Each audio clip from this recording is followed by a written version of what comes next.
Do you ever stop to wonder, of all the worlds that humans could have created, how did we end up with this one? This land of barbed wire, these cities of rubble, the deep political divides and deeper personal pain. The answer, in short, is violence. Violence that rips apart lives and communities, leaving suffering in its wake. Violence is a choice, and choices are not destiny. We are a Search for Common Ground, the world's largest peacebuilding organization. Over 1,000 people spread across 4 continents, working on the front lines of violent conflict to turn suspicion and fear into community. We start with the truth that common ground is not the middle. It does not ask you to compromise your values or shed your beliefs. Common ground means meeting someone where they are, understanding the deep fears and hopes that drive them, and shifting people so that they are seated on the same side of the table, facing a shared problem together, not as enemies. From Yemen to the US, we use common ground to mend what is broken, finding creative ways to reach millions of people, shifting attitudes and then institutions so that change lasts. We are peace builders, staring violence in the face, standing without fear, bold in our dreams, bolder in our action, leaders who listen, listeners who lead. This is the future that we are building so that one day we can ask, of all the worlds that humans could have created, how did we end up with this one?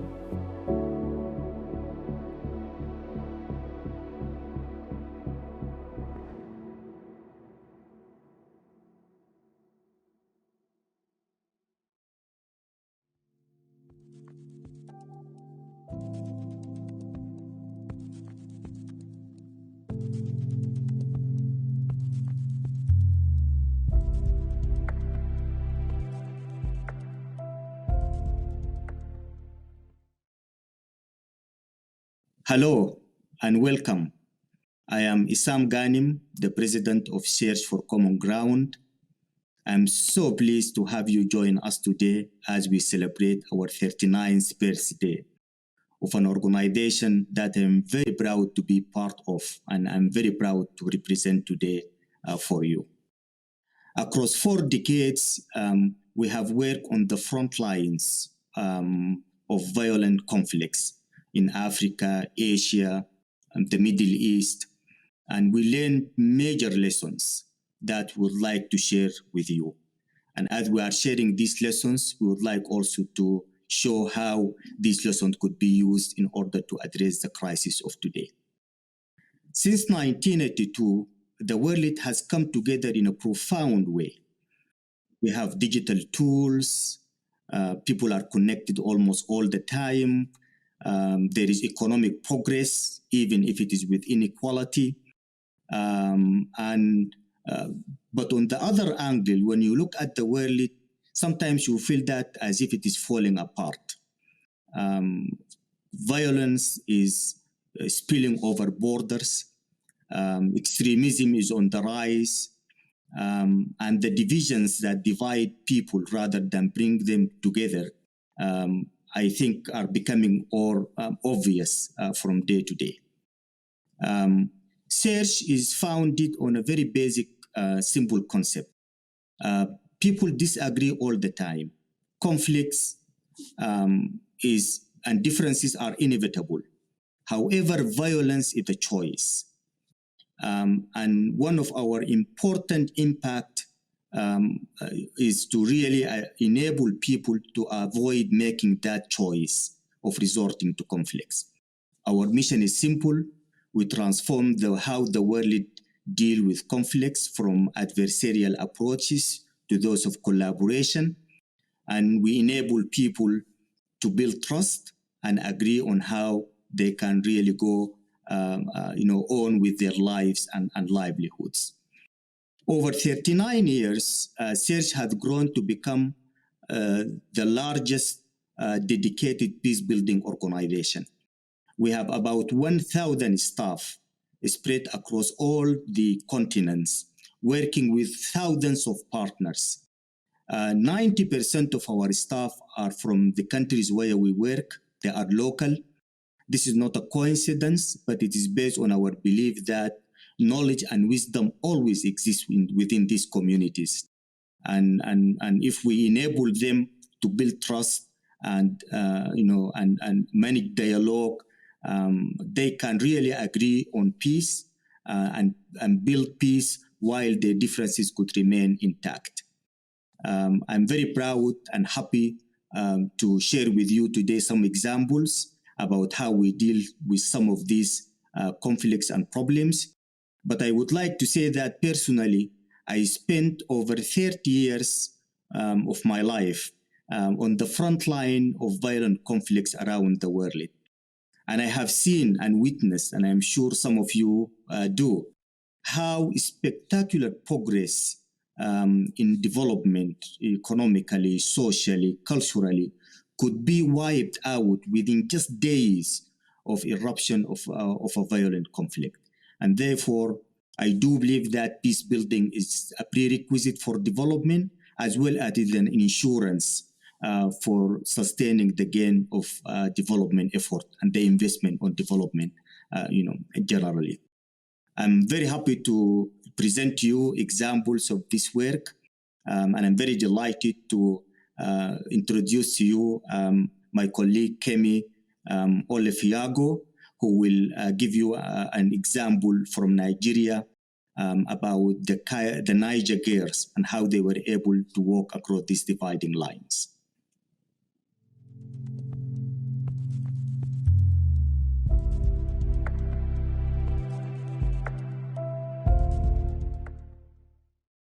Thank you, Isam. My name is Kemi Olofioku, and I'm the Central and East Africa Program Officer here at Search for Common Ground. Throughout tonight's program, you'll see a QR code like the one pop up on the bottom of your screen. If you'd like to make a donation to support frontline peace building around the world, simply open your camera on your phone and point it towards the code. We're so incredibly grateful for the generous contributions of our global supporters, and know that this support is what makes our work possible. When peace building succeeds, it transforms whole societies, moving communities from division to health and challenging injustice. But peace building always starts in the most intimate and personal way, with powerful relationships. This is why the person is the smallest unit of change, and why peace building is something that each of us can choose to pursue in our everyday lives. In 2017, when we started the Niger Girls program, Plateau State in Nigeria was an incredibly difficult place to forge relationships. With deep-seated divides between Christians and Muslim communities, many Christians grew up without having a single Muslim friend, and vice versa. In 2018, 86 people were killed in a single day of violence in the city of Jos, with thousands fleeing from their homes. This was the latest episode in a long history of religious violence and intolerance. For the Niger Girl program, our approach was to run youth camps for girls between the ages of 12 through 16 so they could meet peers across religious divides and learn the necessary collaborative skills to find commonality, collectively problem solve, and transform their communities. In the beginning, it was pretty tough.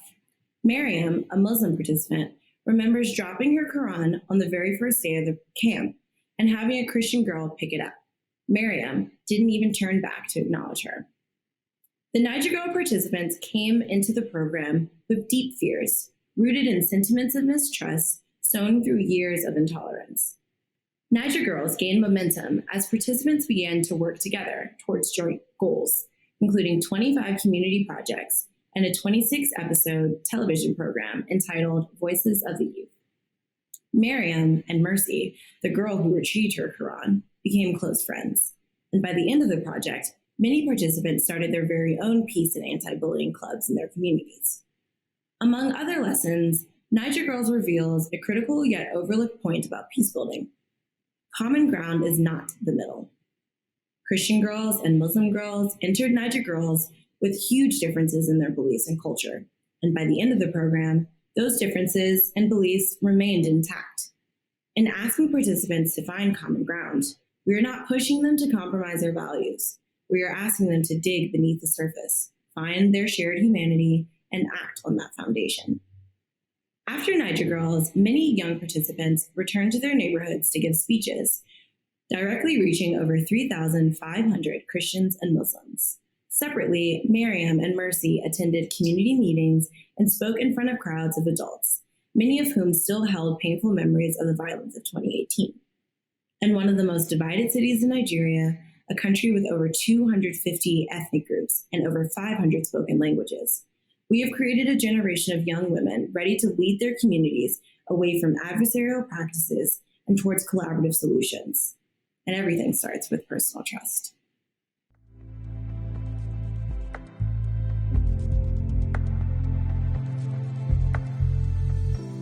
Peace building starts with personal relationships, but leads to systemic change. Healthy relationships, like the ones grown by Niger Girls, are the foundations of peace building.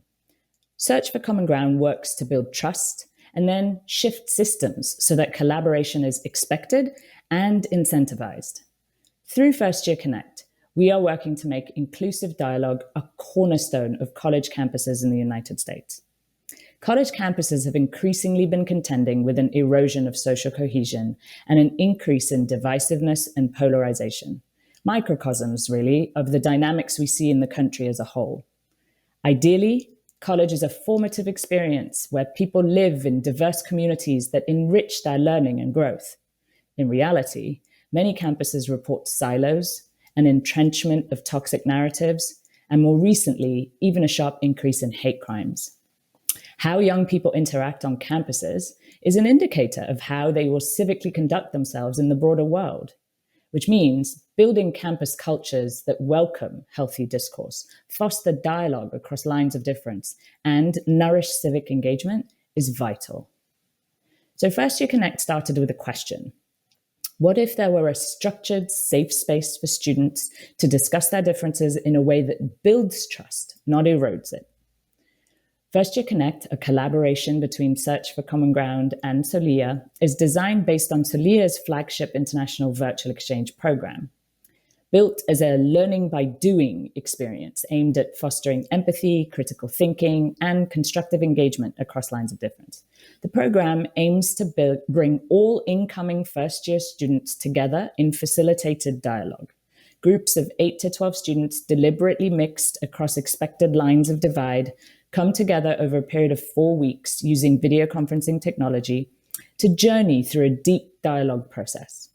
They build trust, learn skills of constructive dialogue, and prepare to use these skills across their digital and personal communities. In its pilot year, First Year Connect faced a trial by fire with heated racial and political debates across the US. While we felt confident about the design of the program based on 17 years of conducting such programming globally, we did not anticipate the environment during which we would end up launching the program. The first round of dialogue happened in the summer, soon after the murder of Mr. George Floyd, while the second round happened in the winter, concurrent with the January 6th events at the Capitol. So First Year Connect successfully brought 500 students together in provocative dialogue during this time, equipping them to continue seeking engagement rather than othering or siloing. Through First Year Connect, we also trained faculty and alumni from the campus communities in online dialogue facilitation to deepen the sustainability of the program across the campus ecosystem. Participants, faculty, and facilitators all reported that having a safe space in which to conduct potentially difficult conversations was very valuable, particularly during this historical chapter. First Year Connect transformed attitudes. At a time when disinformation, competing narratives seem so rampant, being able to engage with peers whose opinions vastly diverged provided rich learning. It allowed them to humanize each other. 3 out of 4 students said that First Year Connect helped them to build their active listening skills. And roughly the same number said First Year Connect helped them to build meaningful relationships with their peers. In the words of an administrator at SUNY Potsdam, one of our partner campuses, quote, "At this current moment in time, if we do anything for our students here at Potsdam, it should be First Year Connect." First Year Connect can transform campuses into thriving communities where students are equipped and activated to engage constructively across dividing lines. In this spring semester, a popular Potsdam professor decided to engage students in a hard conversation around the January 6th Capitol event. But when he opened the discussion, the Zoom call went silent. People turned off their cameras, they disengaged, and they weren't able to have this conversation. In the next class, he asked students if they thought there would be a better way to hold this discussion. He explained what had happened in the first section of the class and invited ideas from this class. And one of the students said, why not use the First Year Connect approach?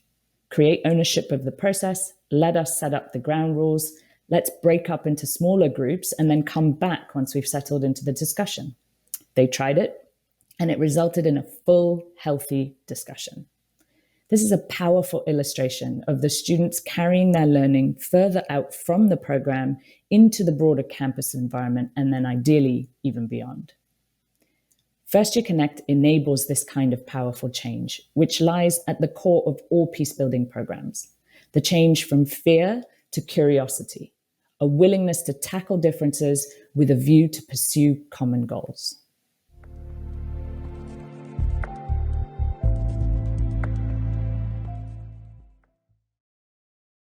What makes Search for Common Ground unique, even among peace-building organizations, is our ability to link community action with national level change. One of our strongest examples comes from Tunisia, where we used the hit TV show called I'm the President to build democratic norms and inspire future leaders. Peacebuilding starts with personal transformation, as you saw with Niger girls, and it ends by shifting society as a whole.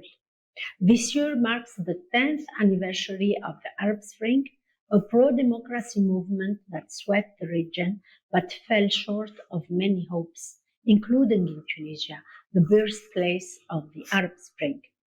When we launched I'm the President, 90% of Tunisians named government corruption as a major issue, and ISIS was recruiting more people per capita in Tunisia than anywhere else. Many young people felt excluded, with voter turnout under 12% for people younger than 25. We launched I'm the President to increase civic engagement and help young people to envision a better democracy.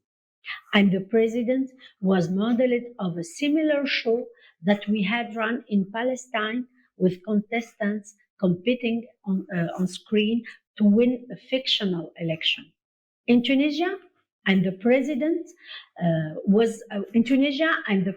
gained a high profile right away with over 2,000 young people submitting an application and Search for Common Ground, partnering with the Munadara Initiative, the official organizer of Tunisia's real presidential debate.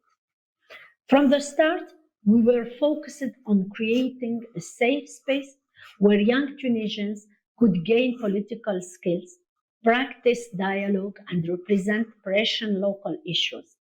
The show started when we invited 100 candidates to spend 10 days at the Presidential Academy, where they would meet with top officials, including government ministers and local authorities, to learn about human rights legislation and more, with contestants representing different genders, socio-economic classes, and regions of Tunisia.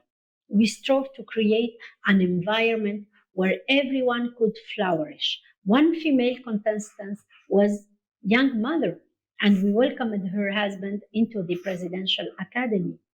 Ultimately, the show narrowed to 24 finalists who debated each other and responded to mock national crisis as they vied to become the president. 1.1 million people turned in for our final episode, with 83% of viewers agreeing that merely watching the show increased their knowledge of the political process. I'm the President coincided with an actual presidential election in Tunisia, and our show was broadcast alongside presidential debates. As Mehdi Jama, the former Prime Minister of Tunisia, said, the timing of the initiative is perfect. It will help the audience to understand complicated laws in an easy way. Moreover, and the president forgets strong relationships between contestants, creating a national network of young people that lasted beyond the program. One contestant returned home to become mayor of their district, another was elected vice president of their municipal council, and the third joined a different TV show to give more political commentary. After the show, the 100 contestants spread out across Tunisia, launching projects to respond to COVID-19 and increase access to education. But the deepest legacy of I'm the President is renewed enthusiasm for young people as political actors and community leaders in Tunisia. With roughly 10% of Tunisia watching the show, and the president helped viewers to find hope, recognize their own strengths, and see themselves as proactive democratic citizens. More than anything, we are proud of how we have seeded peace building values of collaboration, determination, and hope in Tunisian culture.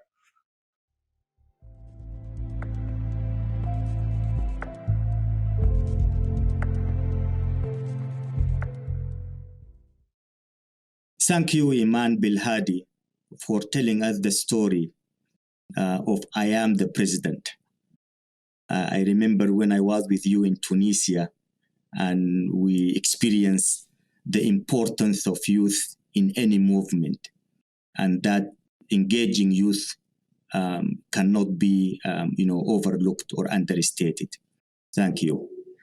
I also want to thank our guest here tonight for sending me your messages and for taking the time out of your busy schedule to support Search for Common Ground and to be partners in pursuing that noble mission. I know I'm speaking on behalf of all of our staff around the globe when I say thank you so much for believing in Search and for supporting peace building as a mission. We could not do it without you, and we need you.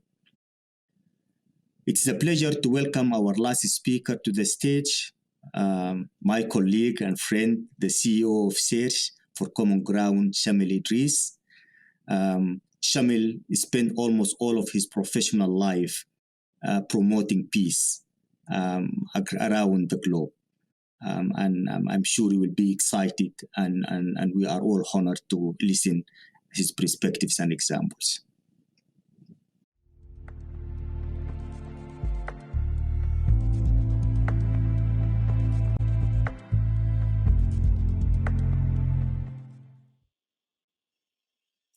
Hello, and thank you so much for joining us on this 39th anniversary of Search for Common Ground's founding. My workday today started very early in the morning with pictures and videos and texts from colleagues in Nigeria, Macedonia, Lebanon, Brussels, and elsewhere, all celebrating our organizational birthday. So I'm really pleased to end my work evening with you marking the same occasion. We have with us friends, supporters, and colleagues from Indonesia to Indiana, from London to Luanda. Among you, we've got people who try to make every event that we hold. We have others who are new to the organization. We even have some old friends who we haven't seen for a decade or more. So I want to extend a very warm welcome to each and every one of you. But our presence here together across all of this diversity begs the question, why are we all interested in this term common ground at this time? Personally, I've spent 30 years in peace building, from being trained as a mediator as a college student to volunteering in U.S. prisons before joining Search for Common Ground. My wife is an expert on violent extremism here in the U.S. We were both appalled to witness the storming of the U.S. Capitol by thousands of Americans just a few miles from where I'm sitting now, just a couple months ago. And since that day, I've heard common ground called for and also critiqued more than perhaps at any other time in the 39-year history of our organization. I think common ground captures our attention because we feel it eroding underneath our feet. We find it harder to find even with some close family members. And we notice it is disturbingly absent from our social media feeds. So allow me to close this evening by sharing with you where I think we are and where we need to go in terms of common ground. And I'll start by acknowledging a hard truth. The logic of violence is gaining. That logic rests on a mindset that the only way for me to get what is important to me is to deny you what is important to you. We can see the result of this kind of win-lose thinking here in the US, not just in the events of January 6th, but in the record high numbers, nearly 50% of American Republicans and Democrats who see each other as a threat to the nation. We see the result of this win-lose thinking in the words of the UN Secretary General, who said that the pandemic is a clear test of international cooperation and one that we have essentially failed. The failure he's talking about is not merely political, but human and deeply personal. There's not a person on this call who hasn't been affected by the pandemic over this last year. And yet there are people here who won't have access to a vaccine for 2 or more years, while there are others among us who got our vaccines weeks ago. You see the result of this win-lose thinking in the countries where we work, from Myanmar, where peaceful protesters are facing down a violent crackdown, in Yemen, where a decade-long war continues to rage, and in Nigeria, where extremist groups are using mass child abduction as a political tool. The logic of violence is gaining, and it's affecting us all. So where do we go from here? We have to be much bolder, more visible, even louder, because we know what works. Search for Common Ground was established 39 years ago today, and since then we have applied and improved a methodology for turning conflict into cooperation, the Common Ground approach. And we've logged some impressive wins along the way, some of which you heard about in the last half an hour. In fact, just yesterday I was talking to the newly appointed president of the U.S. Institute of Peace, somebody who over decades has seen our work firsthand across particularly sub-Saharan Africa and the Middle East, including in her most recent position as the head of the UN's humanitarian and development operations in Yemen. And she said to me, the amazing thing about Search is that you're able to mobilize a demand for peace from such a large and divided community that many others don't even dare to try. But notwithstanding these wins, across our first 39 years, we also have not been very vocal about what we have learned. In short, we've let others define what common ground is, and we're not happy with the result. In this dark moment, with the logic of violence gaining, we see a new and historic opportunity to make what we know visible and to bring it to bear even more powerfully, including right here where I'm sitting in the United States. And this is what we know. You don't find common ground by seeking the midpoint between two extremes. You don't find common ground by asking people to abandon their principles in favor of accommodating people who hate them or hurt them. And you don't find it by ignoring the grievances and the insecurities that give rise to conflict in the first place. On the contrary, recent years have brought the eruption of major social movements, democratic revolutions in nearly every region of the world, the Me Too movement, the Black Lives Matter movement. Each movement dredges up deep grievances and brings harsh questions to light. At Search, we know that such moments of conflict are not only inevitable, but they are natural and, in fact, good.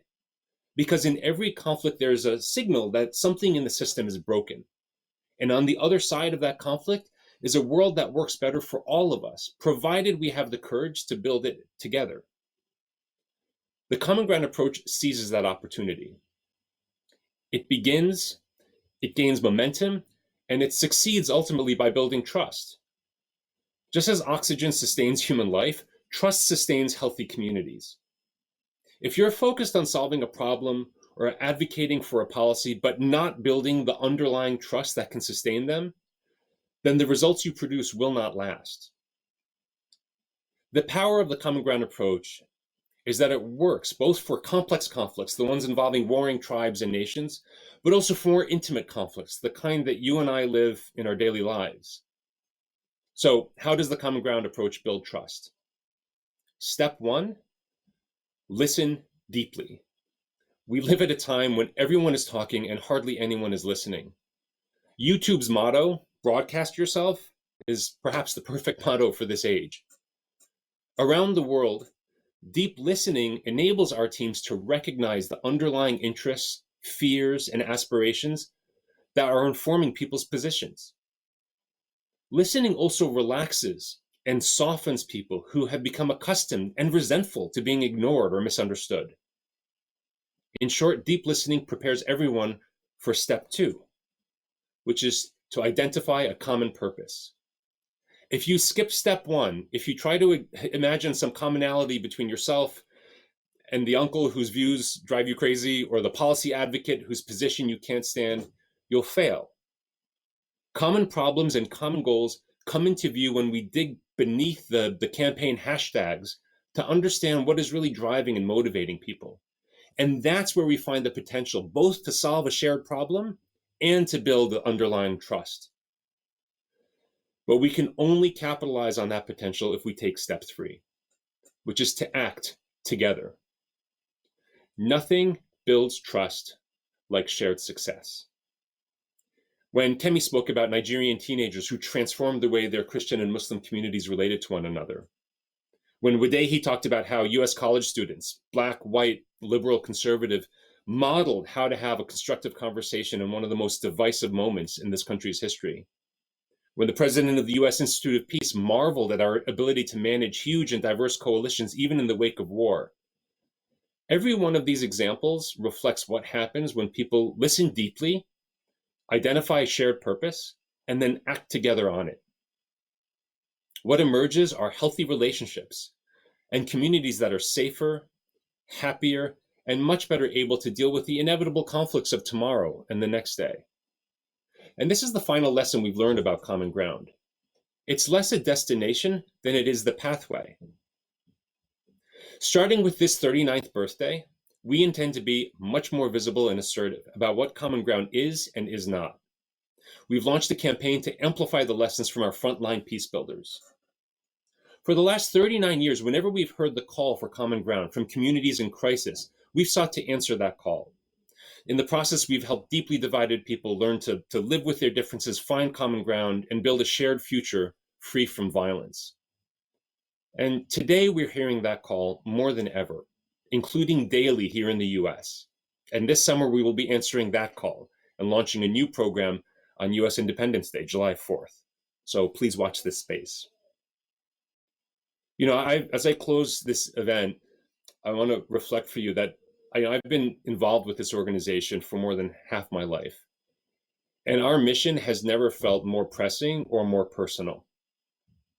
All of us that you heard from today, Isam, Kemi, Wadehi, Iman, and over 1,000 other Search for Common Ground colleagues who you didn't hear from today but are reflected in the remarks and the results that we shared with you. All of us are on this common ground pathway. You should join us. Celebrate our 39th birthday by helping us seize this moment. Please consider giving $39 or $390 or $3.9 million if you've got it. This is the final year of a matching commitment from a very generous board member who's with us right now. So any dollar you give will be doubled. On the bottom of your screen is a QR code as well as a link to the donation page of our website. Please contribute and stay on this pathway with Search for Common Ground to a future that will be better for all of us. Thank you so much for joining.